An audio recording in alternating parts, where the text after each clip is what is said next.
What if the ache you carry isn't yours? What if the exhaustion that stalks your days isn't proof of compassion, but evidence of a pact your psyche made long ago, an ancient survival contract that now costs you your life? Many people live inside an invisible psychic prison, compelled to absorb others' pain as if it were oxygen. They call it empathy. The world calls it noble. Jung would call it something far more dangerous. Have you ever carried pain that didn't belong to you? Comment 1 if you've ever mistaken emotional absorption for empathy. Comment 2 if you've learned to spot when someone else's ache has become your burden. Carl Jung warned that one does not become enlightened by imagining figures of light, but by making the darkness conscious. In this darkness lives a precise mechanism, the wounded healer complex. You take on another's suffering, not because your heart is boundless, but because your own wound is unacknowledged. Helping becomes anesthesia. Rescuing becomes a strategy to avoid meeting what hurts in you. From the outside, it looks saintly. From the inside, it's a slow bleeding of the self. But emotional merging is not love. It is primitive psychic fusion, a confusion of ownership where your nervous system cannot tell mine from theirs. Jung viewed this as a blockage in individuation, the process of becoming a whole, distinct self. The result is predictable: exhaustion, resentment, and a life organized around other people's crises. Ironically, it heals no one. Your rescuing infantilizes the other and empties you. The core message is simple and ruthless. You are not here to save anyone. When you stop carrying their pain, you stop abandoning your own life, and at last, you can live it. Have you noticed how quickly you lean forward when someone is in pain? How your chest tightens, your mind scans for solutions, and your schedule rearranges itself without asking permission? At first glance, this reads as empathy, nobility, altruism. But Jung would ask a sharper question. What complex just got constellated? His answer names a precise mechanism, the wounded healer complex, in which helping becomes a way to numb your own, unfelt hurt. You don't simply feel with others. You silently trade places with them, carrying burdens that are not yours. Relief floods your body, but it isn't their relief. It's the temporary sedation of your inner ache. In Jungian terms, a complex is an autonomous knot of psyche, patterned memories, affects, and images that seizes the ego and compels behavior. The wounded healer complex is seductive because it awards instant meaning. I am good when I help. Instant identity. I'm the strong one. And instant escape. If I fix you, I don't have to feel me. From the outside, it's saintly. From the inside, it's a bargain with exhaustion. Over time, you morph into a human sponge, absorbing sorrow, rage, and chaos until your nervous system mistakes saturation for intimacy. This dynamic creates what Jung might call a failure of psychic differentiation. The boundary between self and other thins. Emotional weather passes through you as if you were porous skin rather than a person. In mythic terms, you become Chiron, the healer who tends everyone's wounds while his own never closes.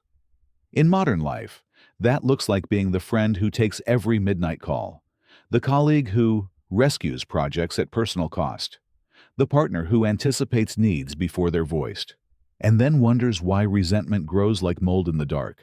Here's the paradox. The more you rescue, the less anyone grows.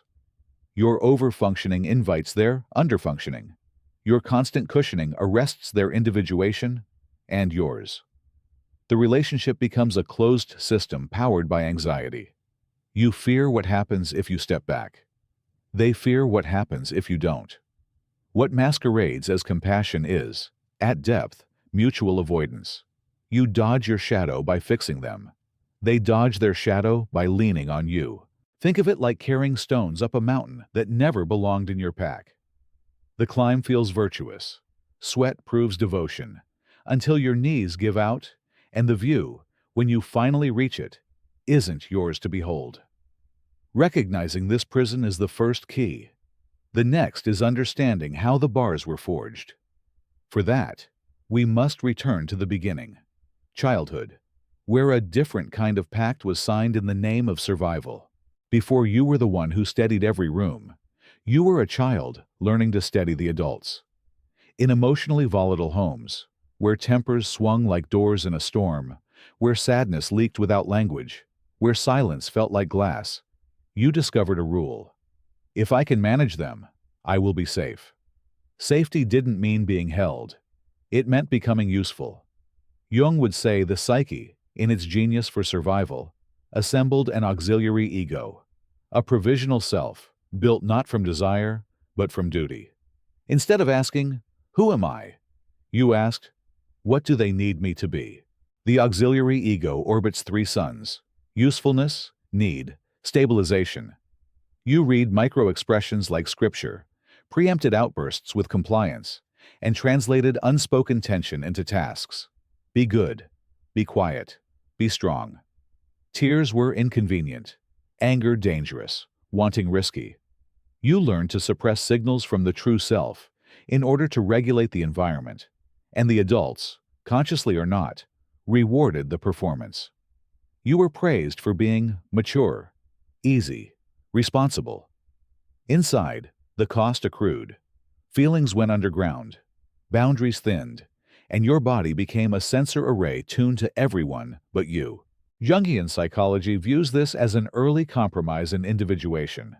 The child's developing ego fuses with relational roles: caretaker, peacemaker, counselor, so thoroughly that identity becomes synonymous with service. This is not empathy. It is primitive fusion. Ownership blurs.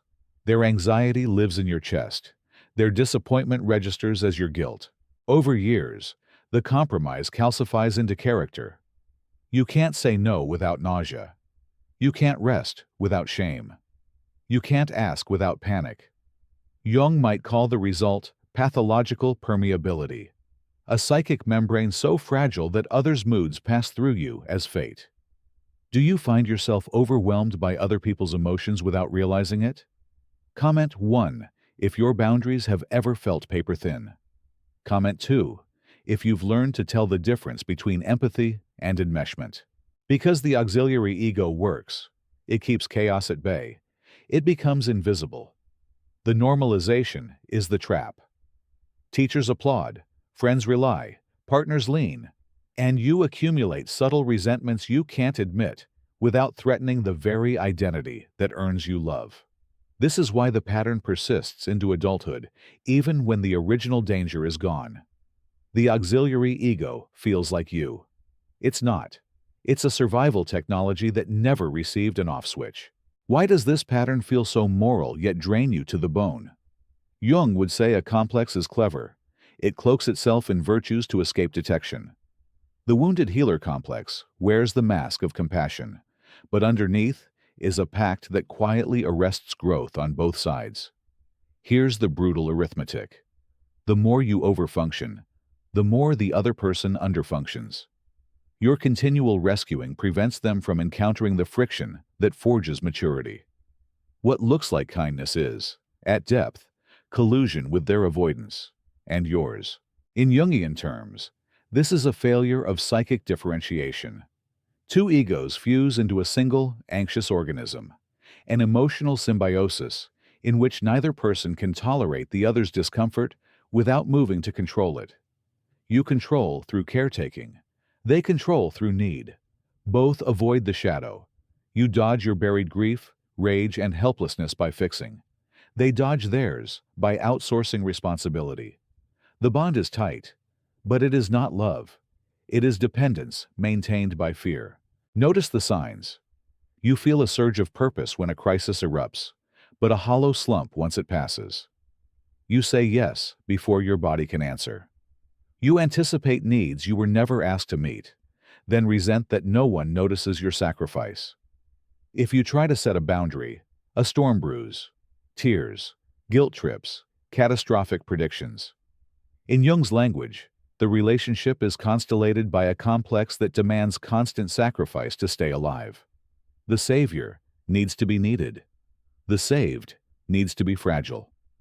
The dance is relentless. This dynamic heals no one. You offer what Jung might call counterfeit compassion, care that arranges reality so the other person never meets their own psyche. Paradoxically, they remain wounded because the wound finally needs their attention, not your intervention. And you remain unhealed because the pain you are trying to numb lives in you. It won't resolve by managing someone else's weather. True help requires boundaries, a clean line between where you end and the other begins. From there, compassion is not control. It is presence. You don't remove the weight from their bar. You spot them while they lift it. That is not abandonment. It's respect. And it is the first mercy you owe both lives involved. You don't just care. You become. Their sadness colonizes your chest. Their panic commandeers your breath. Their anger vibrates in your jaw. It feels intimate, almost holy, because nothing separates you from them. But Jung would name this not intimacy, not love, but primitive psychic fusion. A return to undifferentiated oneness that dissolves the borders of the ego. In healthy development, a child differentiates from the mother, forming a stable I that can meet a stable you. When early environments are volatile, that differentiation stalls. Later, you recreate the old solution, merge to manage. Jung spoke of pathological permeability, when the psyche's membrane becomes so thin that other people's effects surge through as if they were your own. You mistake resonance for responsibility. If they're anxious, you must calm them. If they're disappointed, you must repair it. If they're lost, you must lead. The unconscious logic is simple. If I absorb your storm, the world won't break. The cost is devastating. Your inner weather becomes unreadable.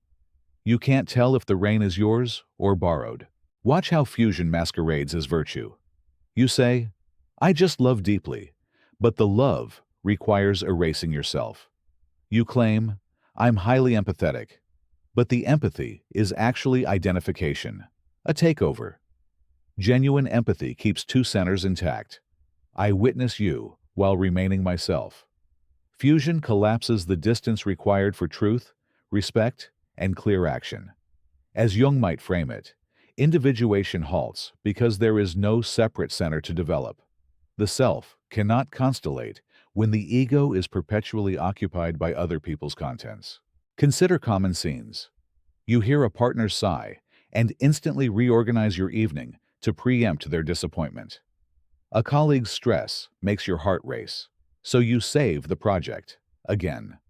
A friend's crisis pulls you into 2 a.m. triage, though you had no capacity to begin with. Each time, your body acts like it belongs to the collective. The short-term relief is real.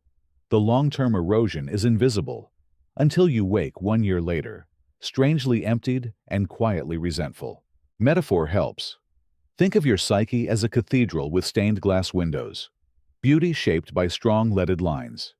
Fusion melts the lead. The colors blur, the images run, and the light loses its form. Restoring those lines is not coldness. It is craft. The line says, this is me, that is you. Only then can light make meaning. Here's the pivot you'll need for freedom. Differentiation. It's the discipline of remaining a centered witness, while the other remains a centered subject. You feel with, without feeling as. You care for, without carrying from.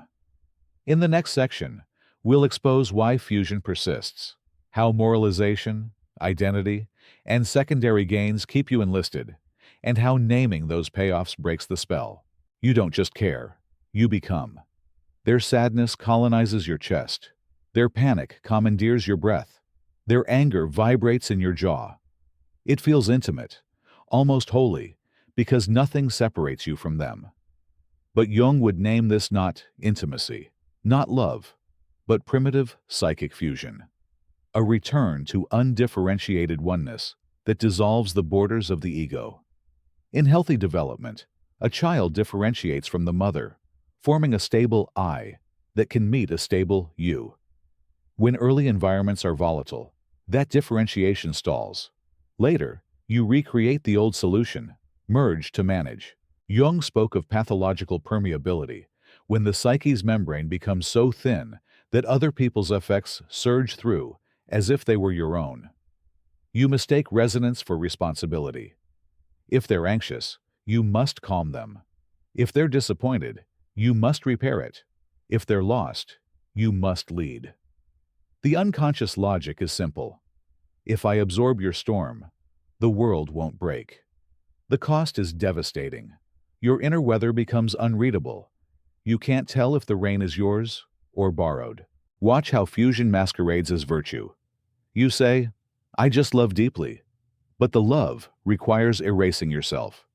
You claim, I'm highly empathetic. But the empathy is actually identification, a takeover. Genuine empathy keeps two centers intact. I witness you while remaining myself. Fusion collapses the distance required for truth, respect, and clear action. As Jung might frame it, individuation halts because there is no separate center to develop. The self cannot constellate when the ego is perpetually occupied by other people's contents. Consider common scenes. You hear a partner sigh and instantly reorganize your evening to preempt their disappointment. A colleague's stress makes your heart race, so you save the project. Again. A friend's crisis pulls you into 2 a.m. triage, though you had no capacity to begin with. Each time, your body acts like it belongs to the collective. The short-term relief is real. The long-term erosion is invisible, until you wake 1 year later, strangely emptied and quietly resentful. Here's the pivot you'll need for freedom. Differentiation. It's the discipline of remaining a centered witness, while the other remains a centered subject. You feel without feeling as. If this dynamic is so costly, why does it cling like a second skin? Jung would tell us to look beyond intentions to secondary gains, the hidden rewards the psyche harvests from a harmful pattern. Complexes persist because they work at some level, and the wounded healer complex is no exception. Its payoffs are potent: identity, belonging, moral superiority, and anesthesia. First, identity. I'm the reliable one. I'm the strong one. I'm the empath. These are not descriptions. They are existential anchors. If your auxiliary ego was forged around stabilizing others, then stepping back feels like identity death. Without constant rescuing, who are you? The ego panics, and the complex rushes in with ready-made meaning. Be needed or be nothing. Jung understood how tenacious such identifications can be. They are stitched to survival memories, and thus defended with near-religious fervor. Second, belonging. Many families and social groups sanctify the caretaker. You were rewarded, explicitly or tacitly, for smoothing crises, absorbing moods, and keeping peace. Pulling out of that role threatens the homeostasis of the system. When you say no, the field destabilizes, and the group may label you selfish or unloving. The backlash hurts, and so the body learns a lesson. Sacrifice self to keep the tribe. Jung might call this a collision between individuation and the collective. The collective prefers conformity to the old spell. Third, moralization. The complex co-opts virtue language to mask compulsion. I'm just compassionate. It would be cruel to let them struggle. Good people don't turn away. But these are rationalizations, a golden aura wrapped around avoidance. Jung warned that the shadow often disguises itself in moral light. When you examine the energy beneath the words, you find anxiety, control, and fear of your own feelings. In other words, it's not love, it's management. Fourth, anesthesia. Rescuing is a fast-acting numbness. Your grief, rage, and emptiness recede while you manage someone else's storm. The body experiences relief, task focus, adrenaline, competence. When the crisis ends, your feelings return like a tide, and you instinctively seek the next problem to fix. This is why calm seasons can feel intolerable. Without someone's pain to carry, your own becomes audible. Finally, learned helplessness about boundaries. because early attempts at differentiation likely triggered guilt, punishment, or withdrawal. Your nervous system equates boundary with danger, so you overfunction preemptively. Jung described enantiodromia, the swing of opposites when an extreme has been maintained too long. The psyche seeks balance. Yet before balance comes, the pendulum may swing through guilt, anger, or estrangement. Anticipating this storm keeps you in place. Name these payoffs: identity, belonging, moral halo, anesthesia, boundary fear. And the spell weakens. You start to see the complex as an inner operator, not your essence. And once you can say, "This is the old contract speaking," you can choose differently. The next section turns that choice into practice. How to differentiate without abandoning compassion, and how to spot the moment the savior stance tries to reclaim the wheel. How do you stop the reflex to merge without hardening your heart? Jung's answer is not to shrink your feeling, but to differentiate it, to become a centered observer who can hold two truths at once. I care, and I am separate. Differentiation is not an idea. It's a discipline trained in the nervous system. Think of it as strengthening the psychic membrane so that empathy flows through you without flooding into you. Begin with radical self-questioning in the heat of the moment. Whose pain is this? Is it mine to carry? What happens in me if I don't move to fix? These questions illuminate the complex trying to commandeer you. Put language to sensations.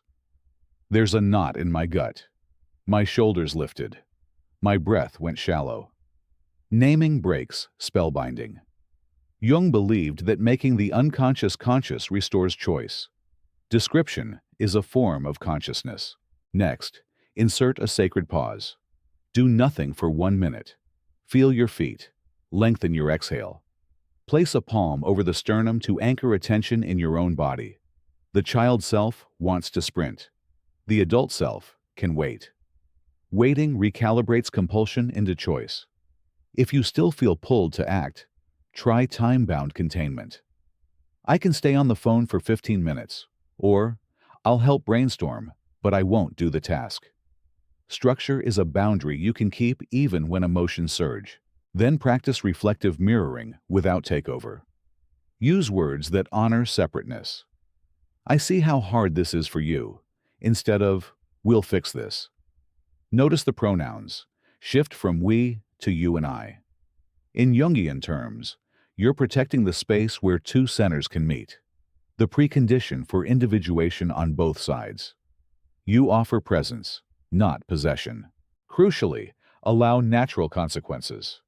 This is where the savior stance screams. If your partner forgets a deadline, your friend overspends, your sibling repeats a pattern, do not preempt the lesson. Let reality teach. Jung saw growth emerging from necessary friction. To remove that friction is to steal fate. It will be misread as abandonment by those accustomed to fusion.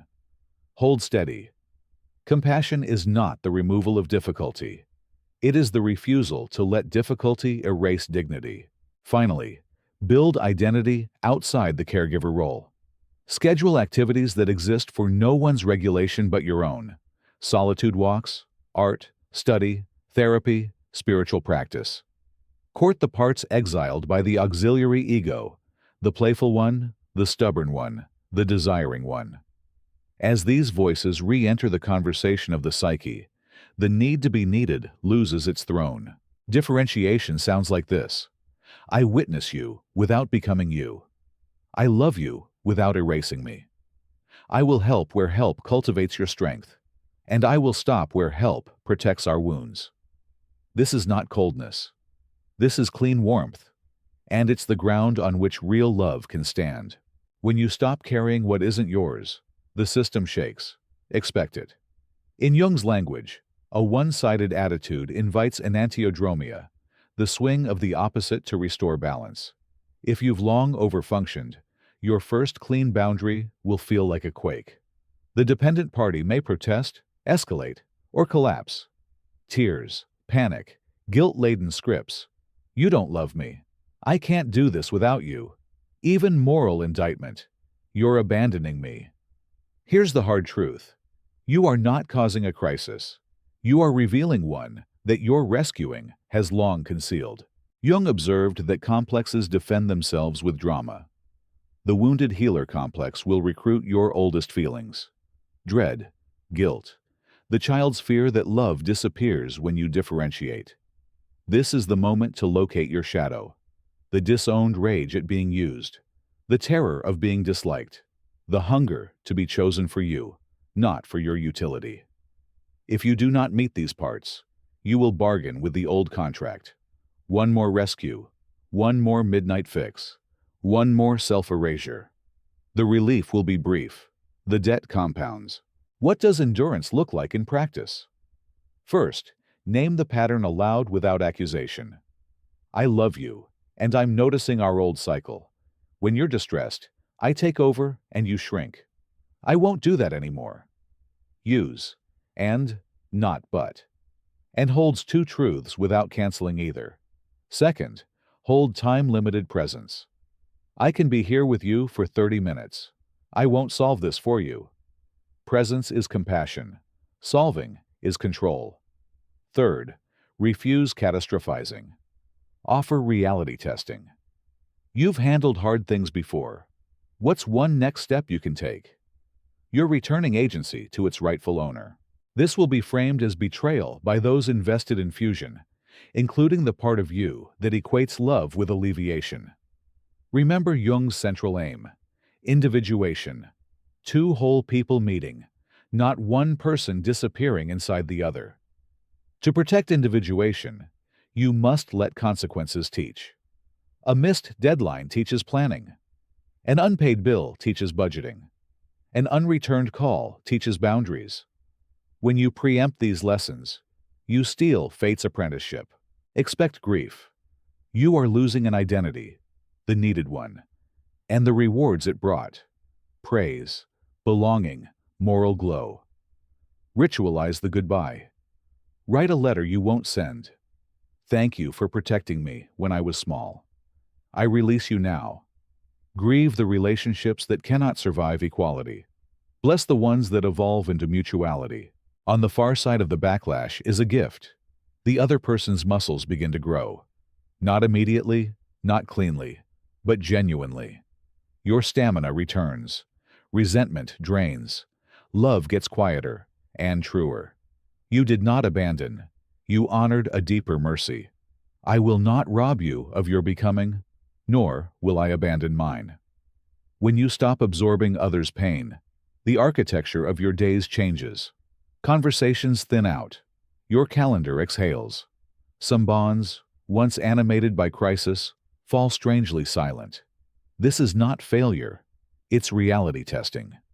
Jung would say that as individuation advances, relationships reorganize around truth rather than need. The auxiliary ego, whose throne was being needed, steps down.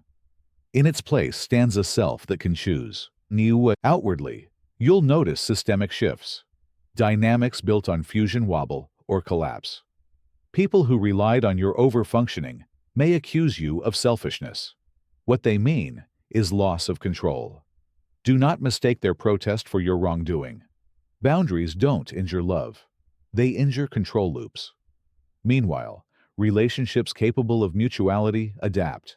They become quieter, less dramatic, more choice-based. You no longer audition for closeness by bleeding. You offer presence without the invoice of invisible labor.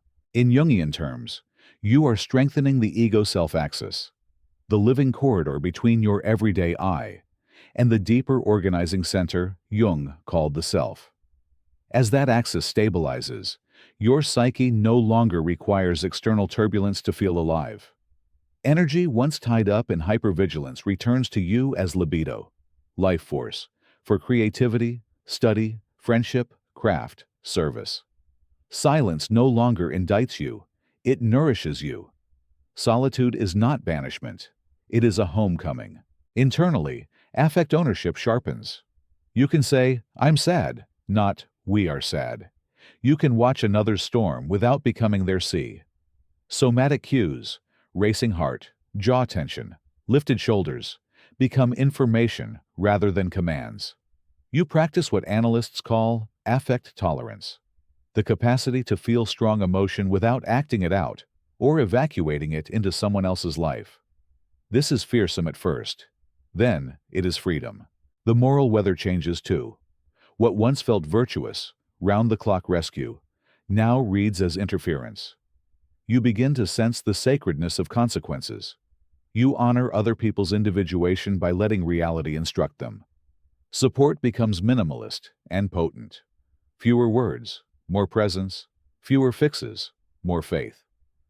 You learn the paradox Jung loved. Wholeness includes limits. To be whole is to carry your shape through the world. Can you stay present without stepping in? Comment 1 if you've begun learning to help without taking over. Comment 2 if it still feels nearly impossible not to merge when someone is hurting. Let's gather the thread.